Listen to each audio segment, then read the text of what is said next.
La loi, c'est pour que nous manifestions l'amour entre nous. La loi vient pour nous dire, tu n'as pas besoin d'insulter ton frère. Tu peux lui parler autrement, tu peux parler de cette manière. Quand tu piétines quelqu'un, tu peux t'excuser. C'est ce que la loi nous dit. Entre nous, pour que la paix règne au milieu de nous. Verset 10. L'amour ne fait point de mal au prochain. Écoutez bien.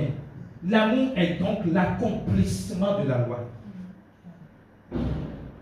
Lorsque nous voyons l'amour comme l'accomplissement de la loi, nous comprenons que Dieu, en tant qu'amour, a déjà accompli la loi à notre place. Alléluia. Amen. Donc, je voudrais que nous comprenions. La loi qui est venue dans ce testament n'est pas une initiative de Dieu, mais une initiative des hommes qui devrait se passer entre eux.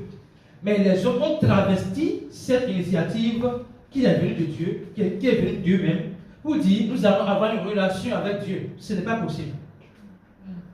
Alléluia. Amen. Dieu, malgré la loi, est resté constant. Malgré la loi, Dieu est resté constant dans sa nature.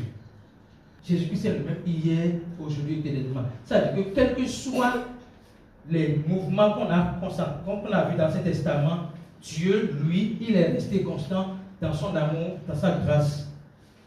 Alléluia. Amen.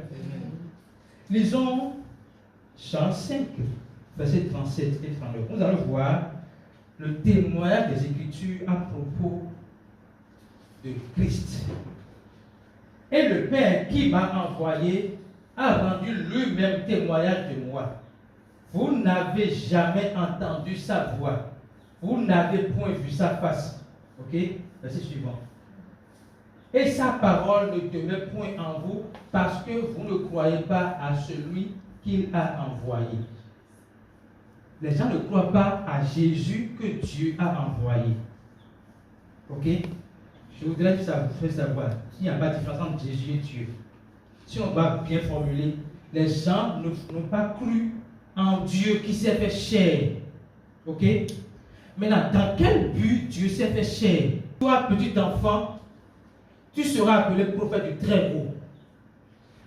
Et tu annonceras la connaissance du salut par le pardon des péchés. Toi, petit enfant, tu seras appelé prophète du Très-Haut, car tu marcheras devant la face du Seigneur pour préparer ses voies. Jean-Baptiste est le seul prophète qui a vu Jésus et qui a préparé la voie de Jésus. Maintenant, dans quel but? Afin de donner à son peuple la connaissance du salut par le pardon des péchés.